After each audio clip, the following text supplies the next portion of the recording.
भागवत का प्रथम श्लोक, जिसमें श्री वेद व्यास जी ने भगवान को प्रणाम किया है, उनकी मंगलाचरण करते हुए स्तुति की है।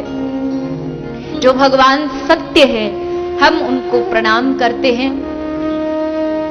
और उसी से अगले श्लोक में धर्म के बारे में बताया है। धर्म क्या है?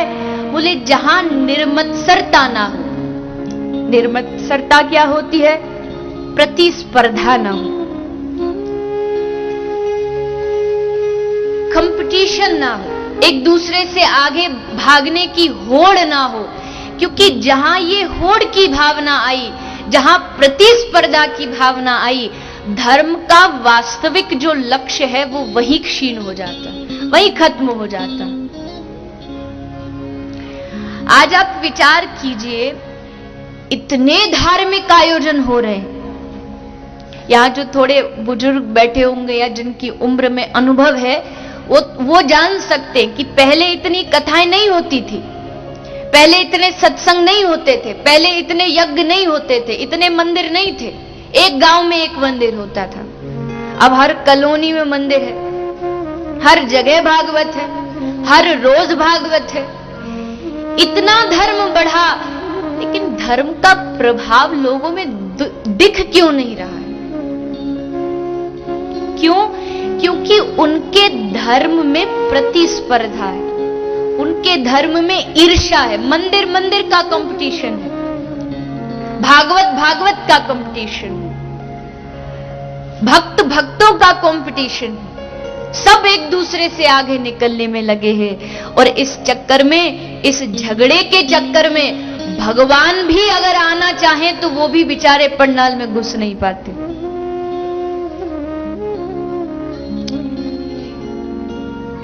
एक नीची जाति का कोई बालक प्रभु के मंदिर के बाहर खड़ा होकर प्रार्थना कर रहा है, प्रभु मैं कब से, महीनों भर से यहां आ रहा हूं, साल भर से यहां आ रहा हूं, आपके मंदिर में कोई घुसने नहीं देता, मैं नीची जाति का हूं, ये सोच करके आप तो मुझे कम से कम स्वीकारो। तो भगवान ने हंसते हुए कहा, बेटा तुझे क्या, 20 साल मुझे बाहर खड़े हुए हो गए, इन्होंने आज तक मुझे घुसने नहीं दिया।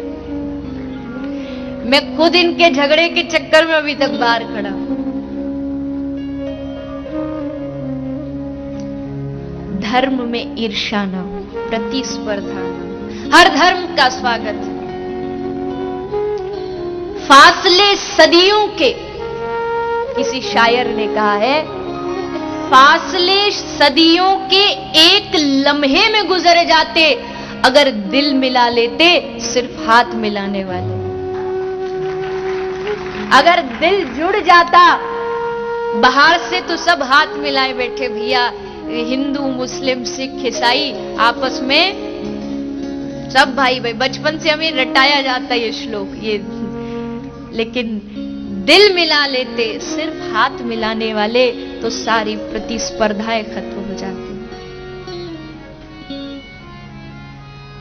कल एक कुछ लोगों का फोन कॉल आया था, वो कथा के मध्य में बीच में थोड़ा माइक पर, आपने भी सुना होगा, कोई आसपास शायद कोई मस्जिद होगी तो कोई मुस्लिम भाई अपनी नमाज पढ़ते हो, मैं प्रणाम करूं उनकी इस भक्ति को, जो उनकी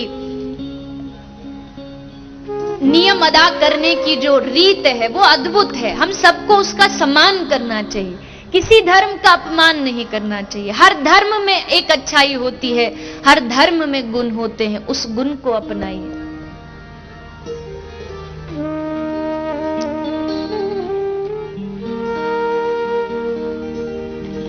तो कुछ लोग का फोन आया, ट्रस्ट के लोगों ने बताया कि थोड़ा आवाज आती है।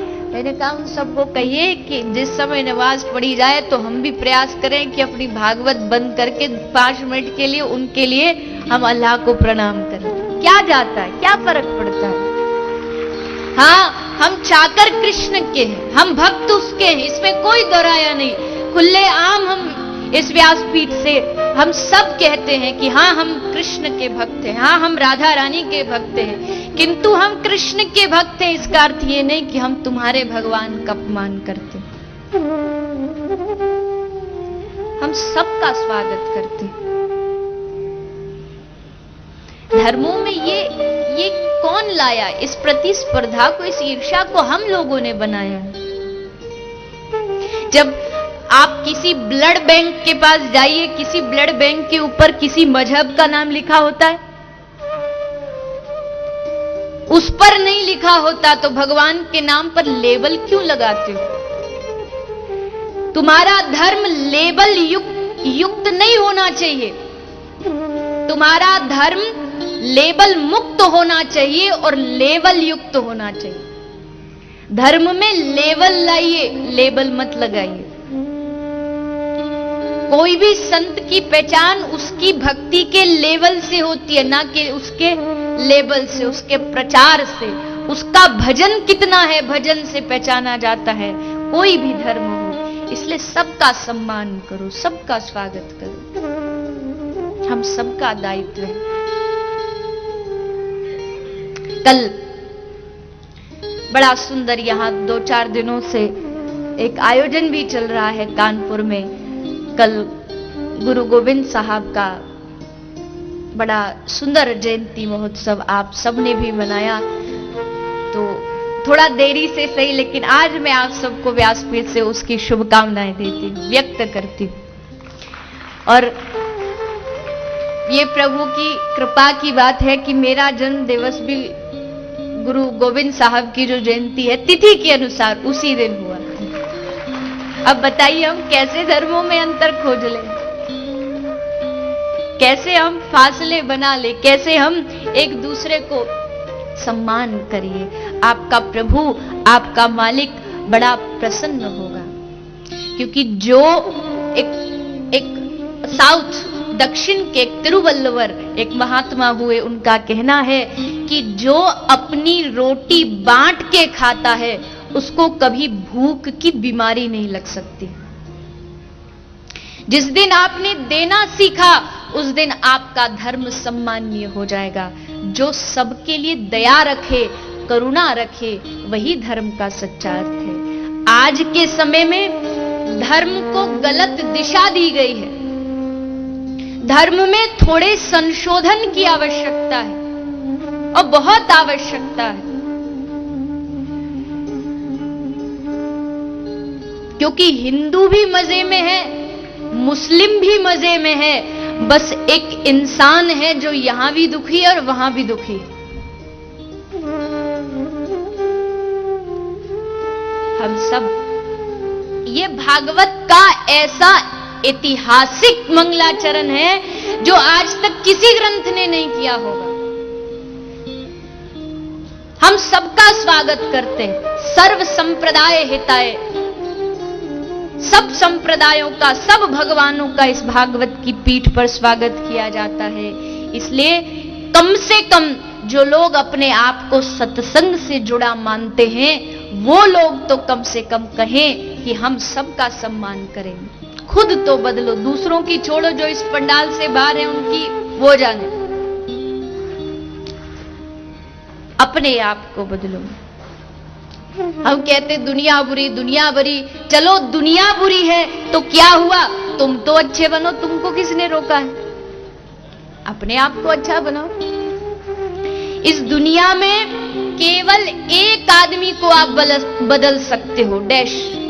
कौन? किसको? केवल अपने आप को बदल सकते हो। केवल अपने आप को बदला जा सकता है और किसी को नहीं बदल सकते। आज के समय में क्या है, पति पत्नी को बदलना चाहता है, पत्नी पति को बदलना चाहती है, और फिर जब दोनों नहीं बदलते तो फिर अपने बच्चों को बदलना चाहते हैं।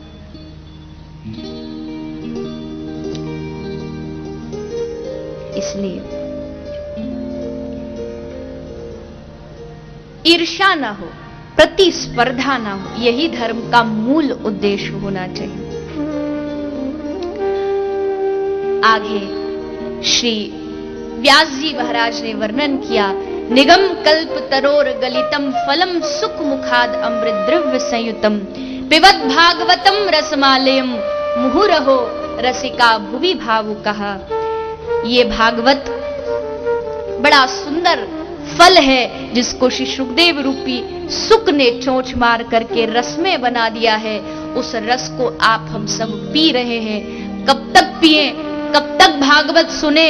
बोले जब तक स्वयं भगवान तुम्हें अपनी गोदी में ना ले ले, तब तक इस कथा को सुनते रहो, सुनते रहो, सुनते रहो, छोड़ना नहीं कभी। ठाकुर जी का पीछा कभी मत छोड़ना। थक जाओ, लगे अरे इतना भजन हो गया, कुछ लोगों को लगे इतना माला फेर ली, अब तक हरि नहीं मिले, तो उस शबरी को याद कर लेना, उस विदुरानी को याद कर लेना, जिसका पूरा जीवन प्रतीक्षा में बीत गया, लेकिन मन से प्रतीक्षा, आशा नहीं छूटी, बस आस लगी रही कि एक दिन भगवान मेरे द्वार पर अवश्य आए, पर पीछा नहीं छोड़ना। ठाकुर जी से भक्त कहता है, इस जन्म में नहीं मिलोगे, अगले जन्म में नहीं मिलोगे, कब तक नहीं मिलोगे, हम पीछे लगे पड़े हैं, एक दिन तो थक के आप भी कह ही दोगे कि चलो भैया इसको भक्ति प्रदान कर ही देते, एक दिन तो आपको सुननी पड़ेगी। निगम कल्प तरुण भागवत, ये वो परम ग्रंथ है, वो परम फल है, जिसको प्राप्त करने से, जिसको चखने से आपका रोम रोम आनंदित हो जाता है। आप पूछोगे कथा के श्रवण से क्या स्वर्ग की प्राप्ति हो जाती है? कथा सुन के किस किस को स्वर्ग जाना है? जरा हाथ उठा के बताइए। लेकिन डरिए मत, खुल के हाथ उठाइए, तो ऐसे ही क्यों उठाते हो? चलिए, प्रभु आपकी इच्छा पूर्ण करे, भागवत आपकी इच्छा पूर्ण करे, मैं तो यही प्रार्थना करूं। लेकिन एक बात याद रखिएगा, भागवत का फल स्वर्ग नहीं है, कथा का फल ये है कि तुम पृथ्वी पर रह करके इस पृथ्वी को ही, अपने घर को ही स्वर्ग बना लो। इस भगवान की कथा जहां हो, उस प्रांगण से बढ़कर के स्वर्ग और क्या हो सकता है?